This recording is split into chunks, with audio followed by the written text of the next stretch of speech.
Hey there. Let me see, get this thing turned around. There we go. So I'm celebrating a win today. I've got a listing out in Buckeye that is a beautiful home, and my client, we sold her house before she found another home because she wanted to make sure that she would sell her house and earn the kind of money that she was expecting to before committing to go out and buy another house.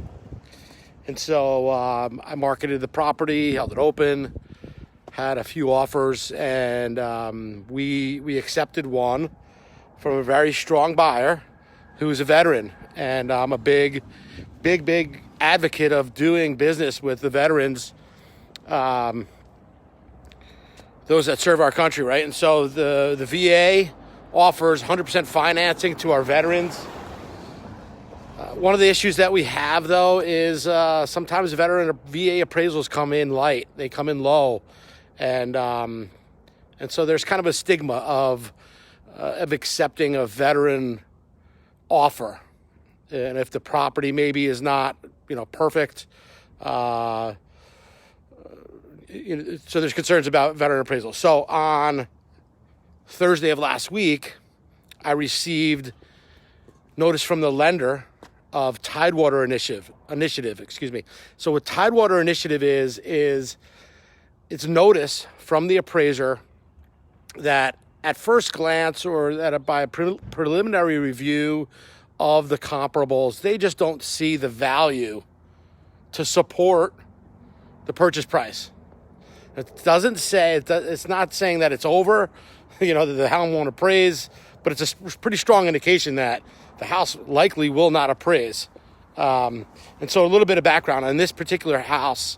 It's a beautiful interior corner lot measuring just under 1/3 of an acre. It's got a fenced pool with a water feature. The owner, my client, when she bought it, she added a custom stair railing that probably cost her $7,000. So it was like a wall that was like, it wasn't open, and it totally changed the way the house looked. She also added to her kitchen island and expanded the island, added a pantry, added really nice Arcadia doors. She put like a really high level of granite in. So she spent somewhere around 25 or 30 grand getting her house the way she wanted to have it, as she thought that would be her forever home. And so here we are 3 years, nearly to the month later, and her son's got a child. And so she's like, the grandkids over all the time, and we need more room. And so I put the house on the market, got a buyer. The appraiser says Tidewater Initiative. And I got to tell you, as a listing agent, as a realtor, you don't want to see that. You don't want to hear that, because that's a red flag. So instead of fighting doing all this myself, I reached out to an expert. And so I want to acknowledge and thank G2. G2 is a former veteran. He is the president of the VA rep here in Arizona. He's an appraiser. He's a realtor. He's an advocate for veterans. Okay, and so a couple months ago, he was in the forum, Arizona Real Estate Forum on Facebook, and he was kind of telling everybody, hey, there's a lot of squabbling about VA loans. And he said, he's an advocate, so he's saying, hey, you got to take those deals. And so I made a note of that, and because I know that at some point I might have to call on him. So sure enough, when I got this Tidewater Initiative, I reached out to him and I said, hey, I remember you made that post.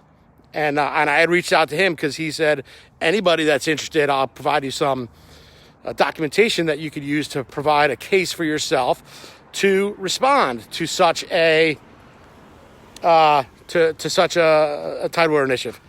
So I asked him, and being the advocate for the veterans that he is, he said, I'm going to help you.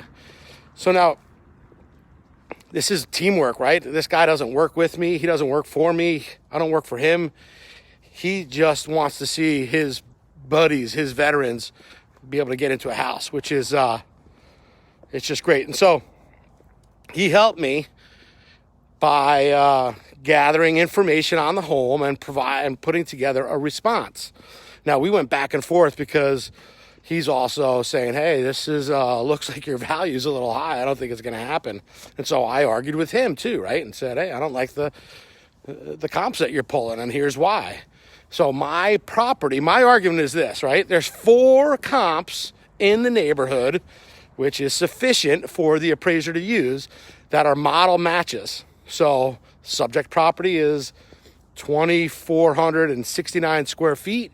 There's 4 model matches that are 2,469 square feet within the subdivision that have sold within the last 6 months. Now, that's what the standard criteria that the appraiser is looking for in a sale to be a comparable. Sold in the last 6 months. If it's a model match, that's great because it just makes it that much easier.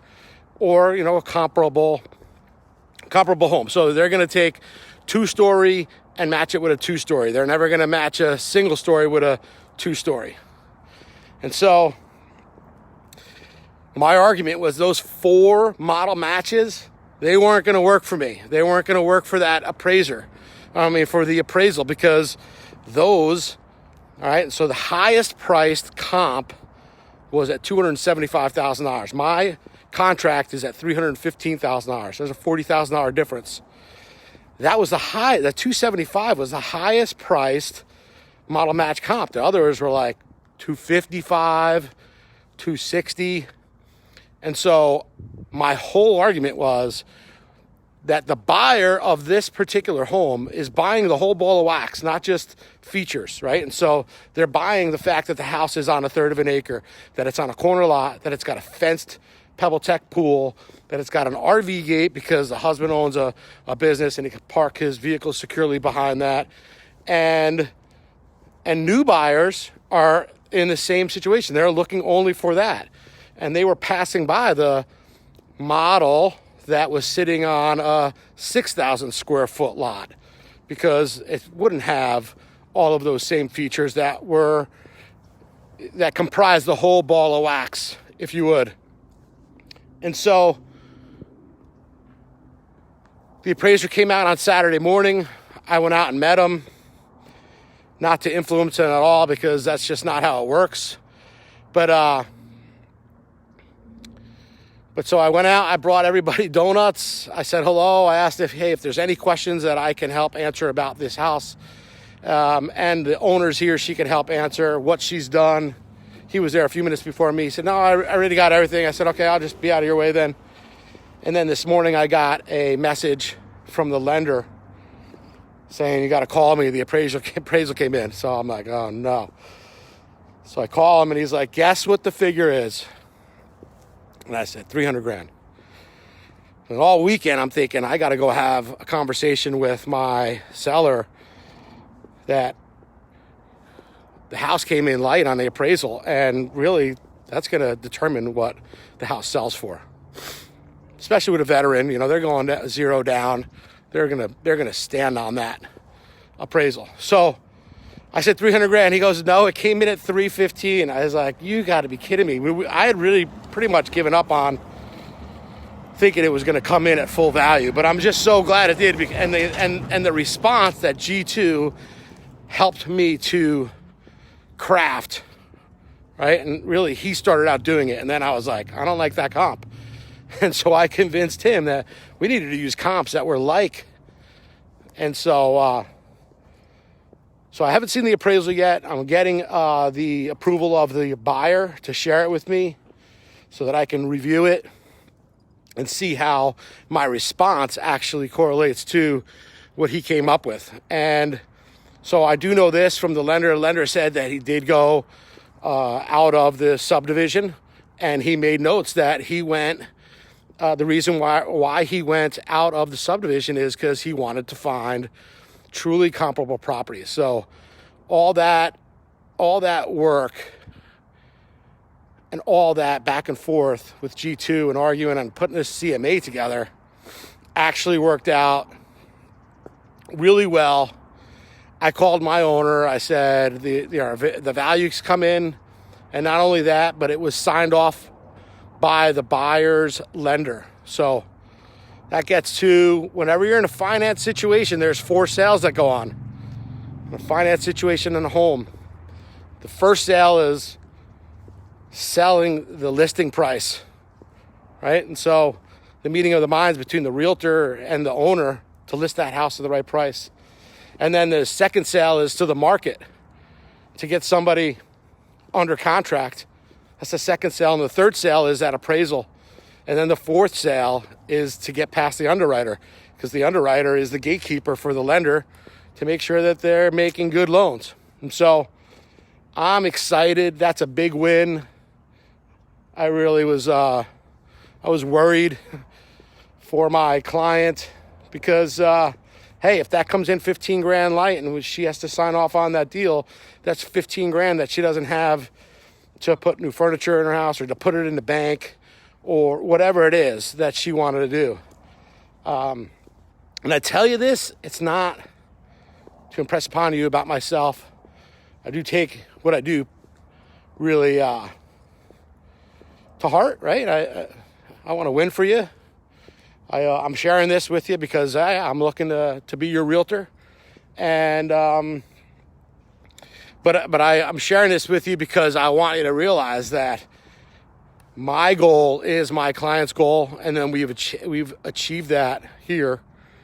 And so she's gonna be closing within a day of the sale of her house on her real dream home, which is just great to be able to put that whole thing together for them, and they'll be able to have a new start in a brand new community, big house, and so that's the win for today. I was worried about it. That kind of kept me up at night a couple of hours extra this weekend, and it was really good news. And hey, we got to celebrate these wins because that appraisal could have very easily come in $15,000 or $20,000 light. And so that's it. Who you choose to be your realtor is really important.